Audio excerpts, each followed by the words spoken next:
Welcome to another video from Gweilo 60.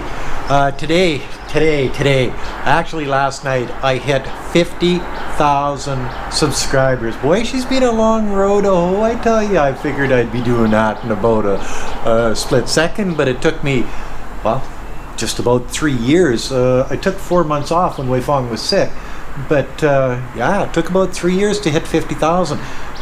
Sure, this last 6 months, when I came back to China to begin with in September, 6-7 months I guess it is, I think I only had 12 or 13,000 subscribers. So the last 37,000-ish subscribers came fairly easy in a matter of a 6 or 7 month time period.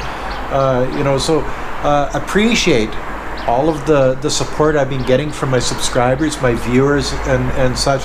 We had a live stream this morning with Matt from Gweilo Nation, Alex from Reporter Fry Media, Daniel Dumbrell from Daniel Dumbrell Show, and myself, Gweilo 60. And we're talking about xenophobia and how it's sort of perpetuating itself around the world, and what we thought of it. And I've never seen anything like this. I've never seen nothing like this before in my life. There was 2,500 plus people live watching that show this morning, and it went on for an hour and 15-20 minutes, and I noticed that my feed was running anywhere between 500 and 700 people at any one time, and I'm sure that you're looking about the same from the rest of the guys. We've got a very intellectual group of people. Matt from Gweilo Nation, this was his first time on the show, and he brought something to the show that sort of solidified it. We had Lee Barrett from the Barrett channel on before, a very analytical character, and he added something to the show too, but he had prior commitments and figured maybe those commitments were more important than the live feed, and he does whatever he wants because he's in charge of his own life, his own channel, his own understanding of where he wants his channel and Oli, his son's channel, to go. They're based out of Shenzhen, and they do some pretty good stuff. It's basically lately, over the last month and a half or so, it's only been about the COVID-19 and the progression of that damn sickness in the Chinese area. So, and around the world, he tells the numbers and whatever. And I guess don't want to get caught into just a sort of a one-trick pony there, Lee. But you know what I mean. We've talked about that before. Matt, now this guy here, he runs around the world on a 3-wheeled bicycle. He's bicycling around the world. He is the toughest. I'm telling you, he's got to be the toughest YouTuber out there. Rides his bike around the world, climbs mountains, Mount Everest, and things like that. Yeah, so he is a great addition to the team, and really liked and enjoyed the live stream this morning with Matt from Gweilo Nation.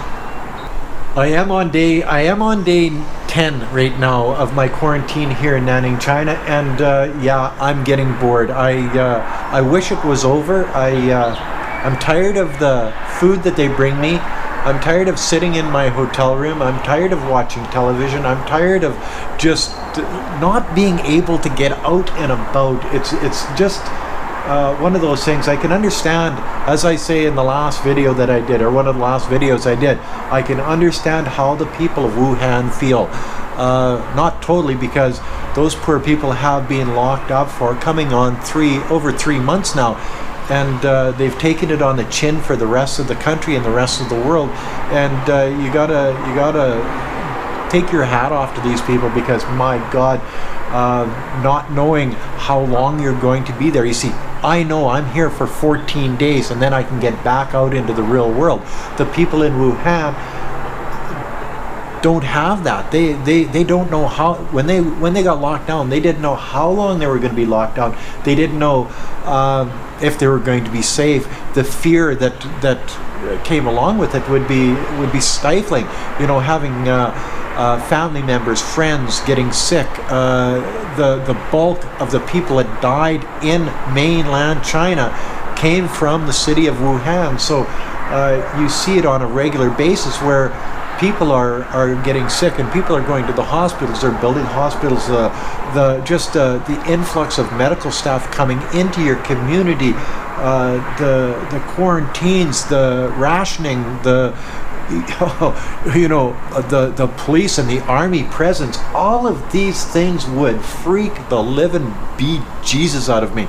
And so I guess part of this video is saying to the people of Wuhan, good job. I do know when I get out of here in 4 more days. Well, today is the 10th day, so it's like 4.5 days until they let my sorry ass out of here. But after that, the first thing I'm going to do is go and rent a Wulin van. Yes, rent a little Wulin van, standard 4 on the floor type thing. And we're all going to be taking off, hopefully, depending on whether the rules and regulations will let us, because I don't know. I haven't been out on the streets of Nanning yet, or Guangxi province for that fact. And if we're allowed to, I'm going to rent a Wulin van and take off to Bobai to do the grave sweeping day.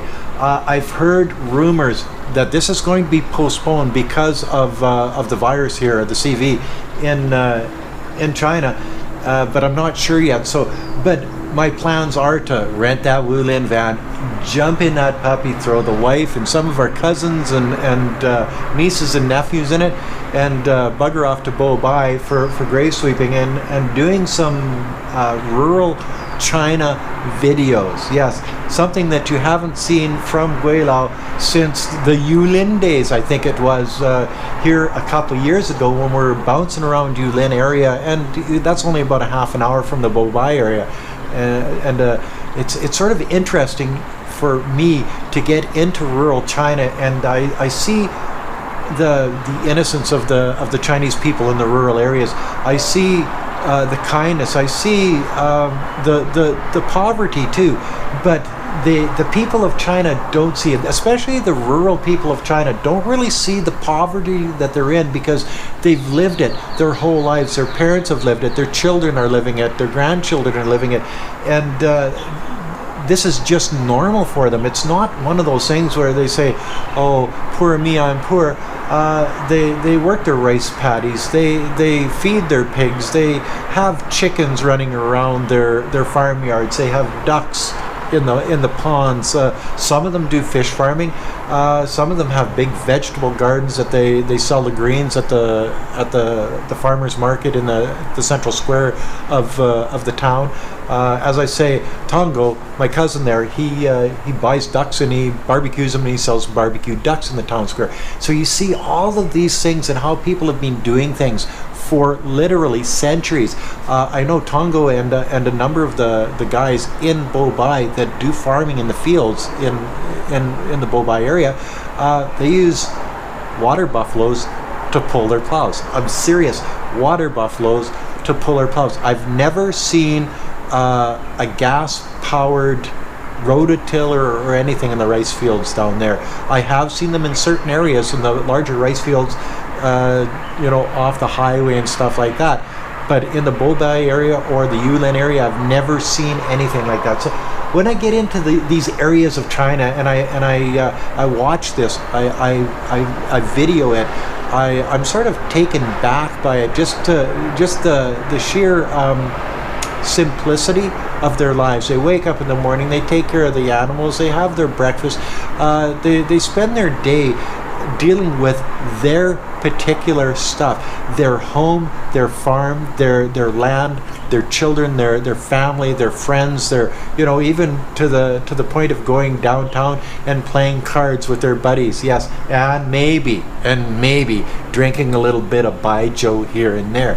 You see, and what a simple, what a nice, what an easygoing life. And a lot of these people don't want any more than that. They see this as their life, and how happy they are with this way of life. It's one of those things that it sort of makes you sit back, watch it, and think and say, you know, if I lived in this, if I was born to this, would I be as happy as these people? And other people say they're poor, but I don't think they're poor. Maybe in material goods they're poor, but in understanding in their heart, I think they're rich, because they have great families. They've got bigger families because they're farmers, and they're happy. They're happy inside and out, and that's something that a lot of the people that have wealth, like material wealth, don't have. So I'm jealous a little bit of the people that live on the farms here in China. Seriously, I am. And that's another video from Gweilo 60. If you like this video, as always, like, comment, subscribe, push that share button. Thanks for watching. Don't forget to hit the bell. Don't forget to resubscribe. Make a comment. This is day 10 of Gweilo's quarantine. I got 4 more days to go. She's been a long road to hoe, guys. Anyway, don't forget to put a couple bucks on the children's Patreon account. These children just need a helping hand. We can give them that hand. Thanks for watching. Bye now.